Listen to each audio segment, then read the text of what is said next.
All right, welcome back to the FAQ Shack. Today, we are diving into a topic that is guaranteed to mess with your head a little bit. You know that little voice inside your head? The one you're using to listen to me right now? Well, what if I told you it's kind of new? What if our ancient ancestors didn't have one at all? So, the question that kicked this whole explainer off comes from listener Cogito_Carl. Nice name, by the way. Carl asks, I've always assumed humans were always conscious like we are today. Is that true? Where did our inner monologue actually come from? And Carl, that is an amazing question. Because you're right, we just assume this is how human minds have always worked. But what if it isn't? If you've got a question you want us to tackle, drop it in the comments below. Yeah, Carl's question takes us down a real rabbit hole, straight to one of the wildest, most controversial, and honestly, most fascinating theories in all of psychology. Okay, so let's get into it. The man behind this whole idea is a psychologist named Julian Jaynes.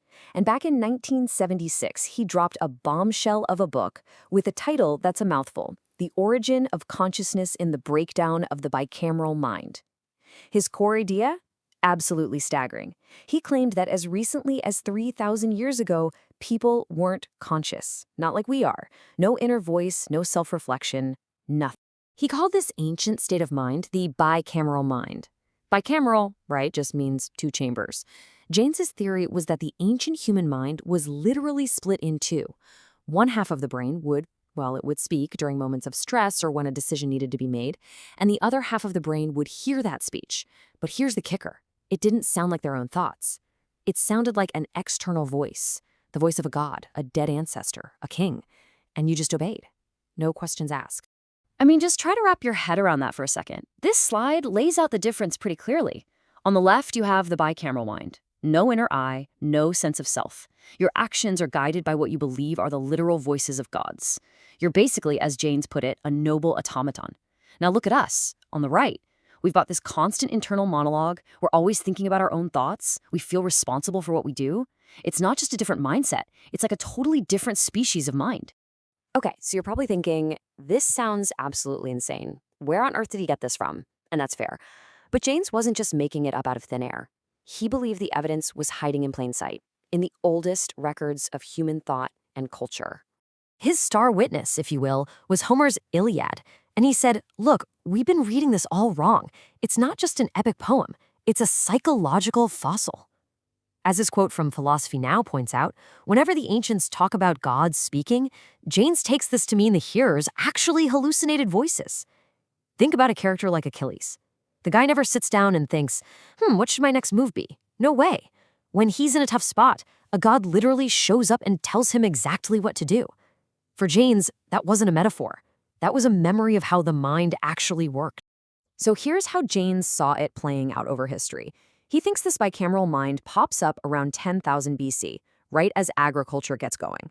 Makes sense, it's a great tool for social control.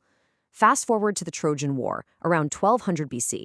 He's saying that whole war was basically directed by hallucinations. But then, things start to go wrong. Around 1000 BC, civilizations are collapsing, there's chaos, and the bicameral mind starts to break down. The gods go silent. And by the time we get to the Odyssey, a few hundred years later, what do we see? A totally new kind of character, Odysseus, a guy who lies, schemes, and thinks for himself. That, for Jaynes, was the birth of our modern conscious mind. So that brings us to the big question. What happened? Why did this system, which supposedly worked for thousands of years, suddenly fall apart? What happens to an entire civilization of people when the gods just stop talking? Well, Jaynes argued it was a perfect storm, really.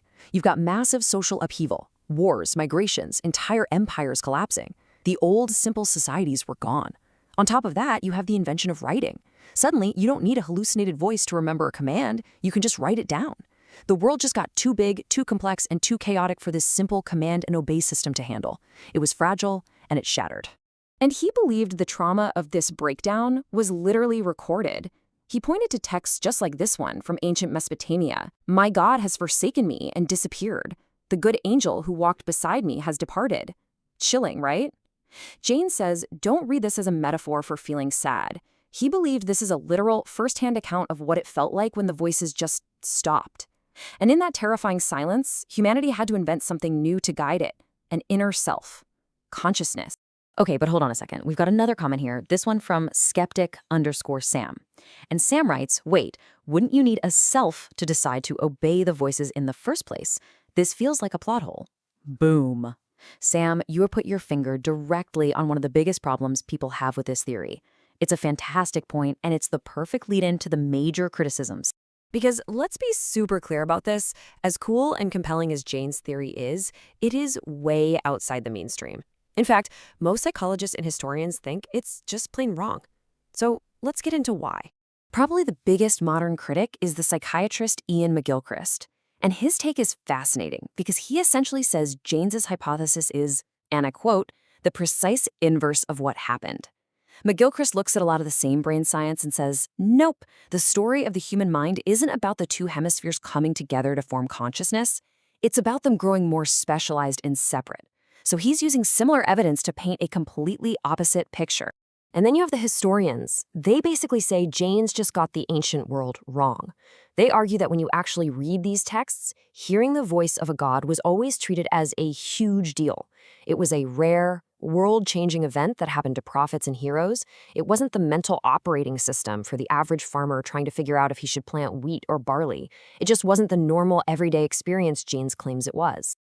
Okay, so the theory has some major holes. Why are we even talking about it almost 50 years later? Well, this is where the story takes a really interesting turn. Because even though his history might be wrong, some of his ideas about the brain have started to look surprisingly plausible. See, Jaynes made a very specific prediction about the brain. He said, okay, look at the two hemispheres. The right hemisphere, which deals more with things like patterns and emotional tone, is the part that generates the commands of the gods. And the left hemisphere, our language center, is the part that hears those commands as a voice, a one-way street from right to left. At the time, this was pure speculation. But then, we invented fMRI and other brain scanning tools, and you won't believe what they've found.